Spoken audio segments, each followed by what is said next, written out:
సాయిరాం. ఇంట్లో వినాయకుడు బ్రౌడ్ పైకి వచ్చినట్టుగా ఉంది. ఎప్పుడో వచ్చేసాడు వినాయకుడు బయటికి. వీధి వీధిని మనం వినాయకులు పెడుతున్నాం.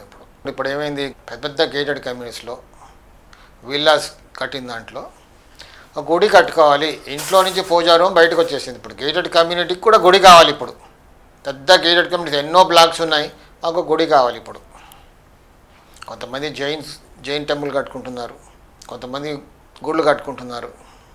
ఎక్కడ కట్టుకోవాలి గుడి? ప్రతి వాళ్ళు కూడా ఇంత మనం ఎక్కడ చూసినా వాస్తు వస్తేనే మాట్లాడుతున్నాం. ఈశాన్యం ఎలా ఉండాలో మరి అందరూ చెప్తారు. ఈశాన్యం ఓపెన్గా ఉండాలి, ఖాళీగా ఉండాలి, ఈశాన్యంలో బరువులు పెట్టకూడదు, అందరికీ తెలుస్తుంది.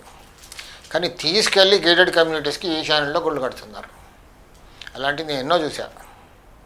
ఏరా బాబు ఇక్కడ కట్టకూడదు కదా అంటే, మాకు ఇలా కట్టమని చెప్పారండి. ఈశాన్యంలో గుడి కట్టకూడదు. ఆ స్థలానికి పెద్ద పెద్ద గేటెడ్ కమ్యూనిటీకి తీసుకెళ్ళి గేటెడ్ కమ్యూనిటీలో బ్రహ్మాండంగా అట్టహాసంగా గుళ్ళు కడుతున్నారు. దానివల్ల చిన్నగా మొత్తం కమ్యూనిటీ అంతా కూడా దోషపూరితం మారిపోతుంది.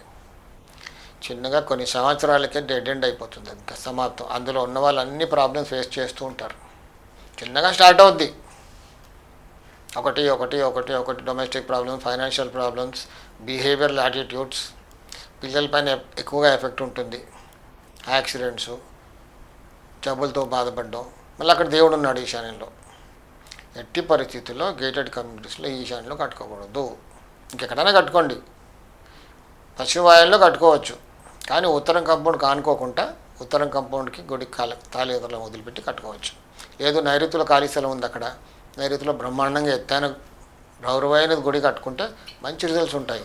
అంతేగాని తీసుకెళ్ళి దేవుడు అక్కడే ఉండాలి ఈశాన్యంలోని గుడి కడితే మాత్రం ముందు జనరేషన్స్ చాలా ఇబ్బందులు పడతారు. సాయి రక్ష.